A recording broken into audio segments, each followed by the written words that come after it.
For 2 centuries, this superpower ruled over the ancient world. This was an empire, home to dozens of different peoples. The first universal empire in history, Persia. In 330 BC, the soldiers of Alexander the Great burned Persepolis, its capital, to the ground. The Persians got what they deserved, their Macedonian conquerors said. Theirs was a tyrant state that oppressed its people. But in 1933, 2 scholars unearthed a different truth. They fell into a maelstrom of political intrigue and betrayal. One was destroyed. The other left a diary that tells their story for the first time.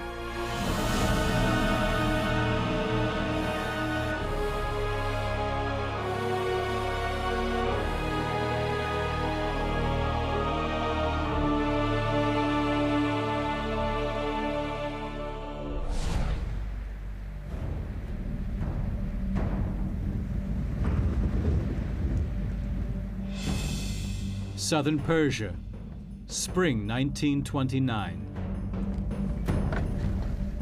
An ancient inscription draws archaeologist Ernst Herzfeld to a royal tomb.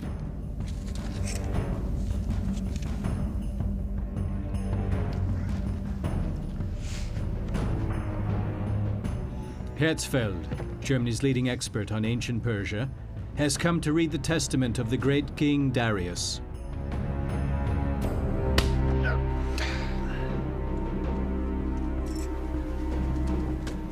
The archaeologist is not a man given to the finer sides of life.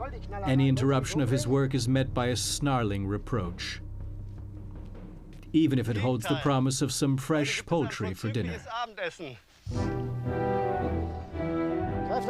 It's painstaking work, using the simplest of means.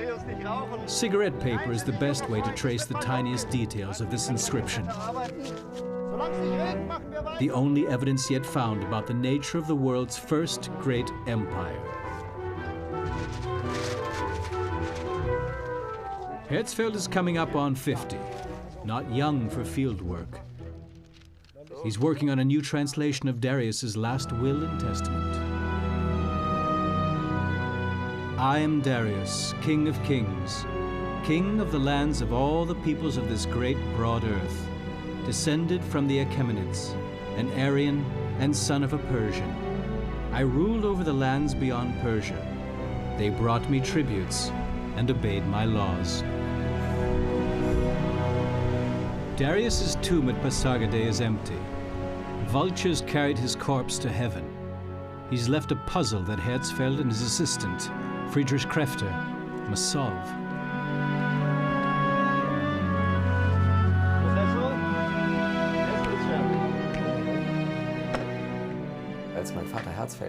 When my father met Herzfeld, he was already an experienced and well-known Orientalist and archaeologist, and my father was a young architect in Berlin who admired Herzfeld. My father always said Herzfeld had an unbelievably broad range of knowledge that my father found quite fascinating. Krefter reads up on ancient history to get up to speed for the job.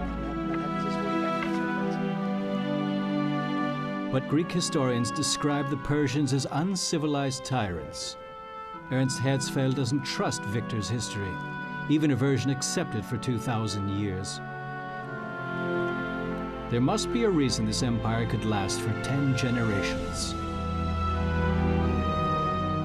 The Persians ruled more land than any people before them. From North Africa to Central Asia, how could they dominate such a vast area? Even today, archaeologists are struggling with that question. This is Jinjun, in the Zagros Mountains in southern Persia. Imperial remains are regularly unearthed in this valley. Today's archaeologists are tracing how the network of power reached out from the ancient capital of Persepolis An Australian team from the University of Sydney has been granted a rare license to dig. They must observe the strict clothing laws of the Islamic Republic of Iran. Amanda Dusting's team don't yet have an ancient name for the impressive remains they're excavating. But they sense this is no village that grew organically. The walls we've uncovered in their monumental size must mean that they're associated with a monumental building. If it's a monumental building, one would assume that hopefully this is associated with perhaps royal visitors. So this place was a royal marker on the region. Perhaps there was a military garrison here, but one without defensive walls. That absence is in itself telling for Amanda Dusting. It's possible that the Achaemenids, being here, we are in the heartland of the Achaemenid Empire, and there's such a strong power that they don't probably feel the need for fortification. The rise to power of the Achaemenid dynasty began in these fertile valleys in 550 BC. Meltwater trickling down from the mountains makes for fertile soil all year round, even through the hot, dry summer. For a long time, the Persians were semi-nomads, descending to the valleys for their winters. Then they stayed and founded an empire.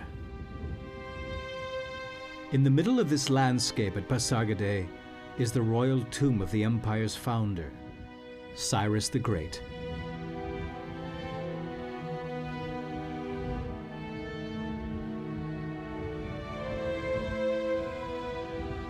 This may be his time-battered image. Cyrus's palace has borne more than 2,500 years of wind and rain.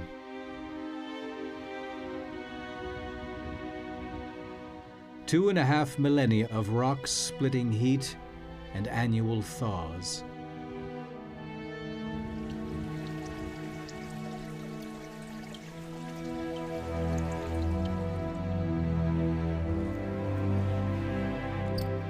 In 1929, Ernst Herzfeld is running out of time. He desperately wants to research something bigger than a king's tomb. But the French have a monopoly on digs in Iran. He needs a powerful political ally, the master of the imperial household, Timurtash, the second most important person in the country. It's a sensitive time to be a foreigner in Persia. The German Foreign Ministry still has a file devoted to Herzfeld's struggles with political intrigue. In the 1920s and 30s, all the great powers are jockeying for influence in oil-rich Persia. It's toughest for the Germans, the losers in World War I.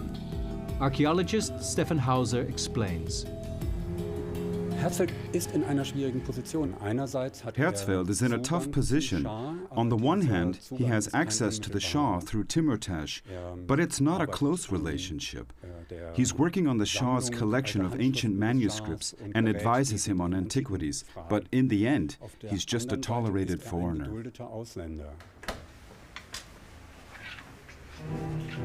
Herzfeld hopes to use the minister to shatter the French monopoly. They both know the young Shah sees himself as the heir to the great Achaemenid kings. If he wants to prove himself as an independent ruler, the Shah would be ill-advised to leave all excavations in the hands of just one foreign country. And let's be honest, it's the Germans who are at the forefront of archaeological research. The Americans have the financial means to engage in large-scale excavations, a combination that would be hard to beat. The Shah, Timurtash answers, may lean towards their position, but that they have mighty opponents. The big estate owners, much to Herzfeld's annoyance, are bent on keeping all finds on their land to themselves and making a fortune selling them on the international antiques market. Timurtaj proposes that Herzfeld should try and find a potent financial backer. Then, the government may be persuaded to grant him a license. Timurtaj has already made up his mind which site it should be. For the best, he says, only the best. What does Herzfeld think of Persepolis?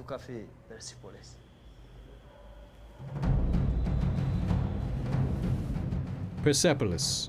The ancient Greeks called it the epicenter of decadence and tyranny. This was the Orient. Since its destruction by Alexander the Great, only its columns are left. The people who live in the area believe there are demons here. In their fear, they smashed the faces of the mythical creatures flanking the gates.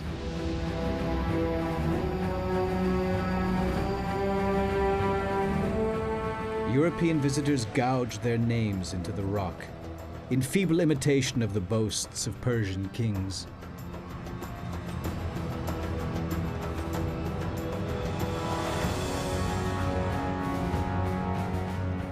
For Europeans, this was not a civilization to be respected.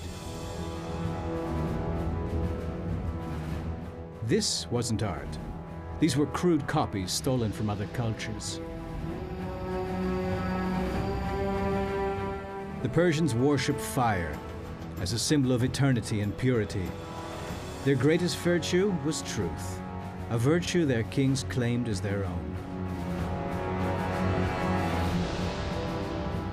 The national philosophy split the world into good and evil. Anyone who questioned the king's authority was evil and was pitilessly crushed. Herzfeld sees contradictions in this black and white image of the world's first great empire. He needs evidence to put something in its place. By spring 1932, an American foundation is funding the excavations. Herzfeld now hires an assistant, architect Friedrich Krefter, for his knowledge of complex constructions. He is also a man of dry humor. "You're in bad company," he quips to his boss.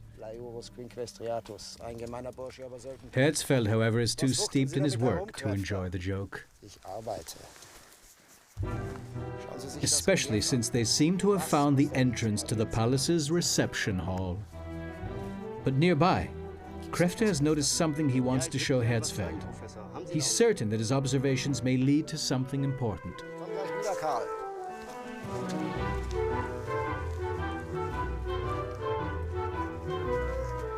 When he points out his find to Herzfeld, the professor is not impressed.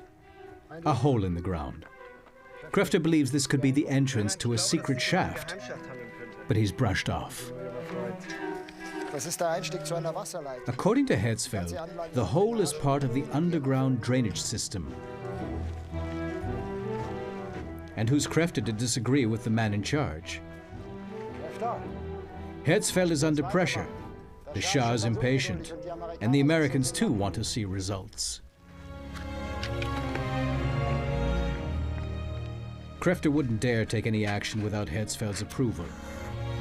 He begins to feel undervalued. He confides only in his diary. For a long time, Heiko Krefter kept the diary secret.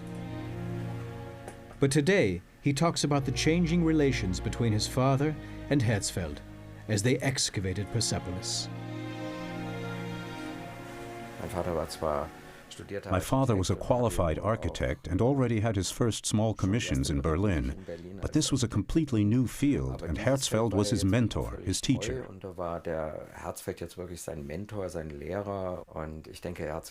I think Herzfeld thought, this man could be my protege. That was the positive side.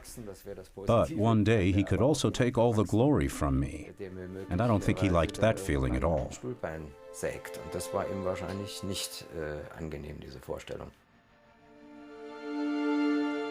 Krefter's diary tells of hard work, privations, arguments, and moments of perfect harmony. Ihr seid soweit? Ich fahre übermorgen nach Teheran. Soll ich euch was mitbringen? Herzfeld's team has two new members, come from a Germany radically changed by the Nazis' seizure of power. Herzfeld enjoys their company, playing his beloved Schubert